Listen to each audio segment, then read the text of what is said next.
When word got back to France of Ørsted's discovery that currents generate magnetic fields, independently, Andre-Marie Ampere and the team of Jean-Baptiste Blix and Felix Savoie set out to quantify the relationship between currents and magnetic fields. This was a difficult task because they had to infer their equations from forces between current-carrying wires. Ampere built some loops where he could have a current flowing around, and these loops were free to rotate, so he could put them in a magnetic field created by another wire and see how the loop would rotate. For instance, he could have his current loops with the current flowing near a wire.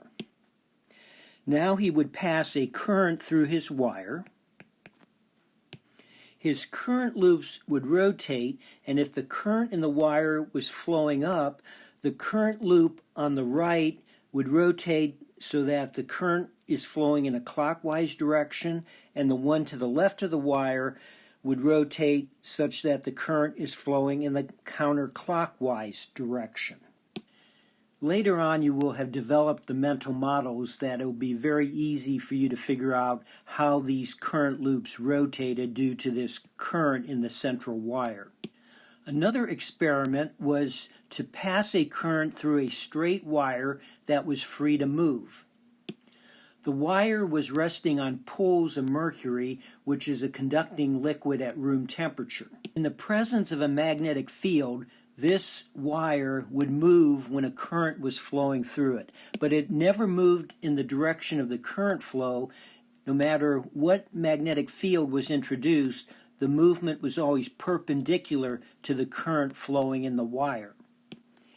Ampere deduced a force law from these experiments that he set up similar to Coulomb's law.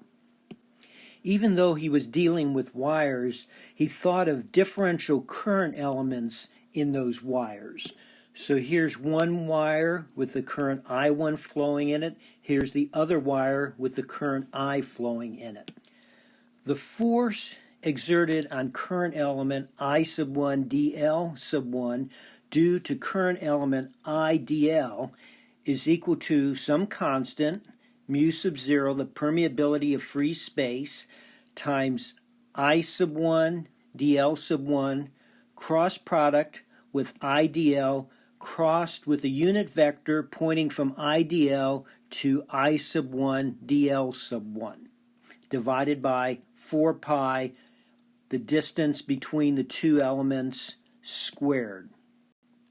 This permeability of free space, mu sub 0, is equal to 12.6 times 10 to the minus 7 henries per meter, and that is very close to 4 pi times 10 to the minus 7. And we'll use mu sub 0 in the form of 4 pi times 10 to the minus 7 because we can set up problems then that you can do without a calculator. The Henry is a unit of inductance, which we will get to a little later. We did not go through the details of how to deduce Ampere's force law from forces between current-carrying wires. That's because later we'll look at a much simpler experiment that we can do today to deduce forces between a current element and a magnetic field. You can see similarities between Ampere's force law and Coulomb's law, and Ampere probably wanted to set it up to show those similarities because Coulomb and Ampere were both from France. Differences that make things more complicated: instead of having multiplication, you have cross products in Ampere's force law. Also, the permittivity of free space is in the denominator in Coulomb's law, and the permeability of free space is in the numerator in Ampere's law. This is something we'll continuously see, that there's a lot of similarities between things we do with magnetic fields and electric fields, but there are also differences. Here is a table we're going to use to introduce some concepts regarding magnetic fields by comparison to what we know now about electric fields. Let's first look and recall this equation right here, this form of Coulomb's law. We want to find the force on point charge Q1 due to a differential charge element, rho sub v dv, in some charge distribution. We have 2 point charges. The force on Q1 due to point charge rho sub v dv we will call dF sub 1, and that is equal to 1 over 4 pi epsilon sub 0, the product of the 2 point charges, Q1 times rho sub v dv, divided by the distance squared between them, and the direction is a unit normal pointing from our differential charge element to our charge Q sub 1.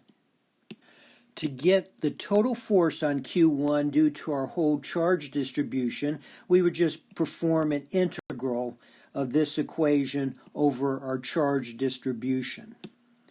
Recall that this part of Coulomb's law is what we would call the electric field intensity due to this differential charge packet, rho sub v dv. This will be the entry in the upper left of this table. This is that electric field intensity, and integrating over our charge distribution gives us our total electric field intensity.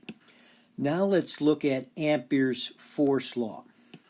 In analogy to Coulomb's law, we're going to carve out this part of Ampere's force law and call it dH, where H is the magnetic field intensity. With Coulomb's law, define the total electric field intensity due to a charge distribution, we do a volume integral over that charge distribution. With Ampere's force law, to get the total magnetic field intensity, we do a line integral over where current is flowing. This equation is called the Biot-Savart law. So we have a current amps times a length in meters over meters squared. So the units for the magnetic field intensity are amps per meter. Whereas for our electric field intensity, our units were volts per meter.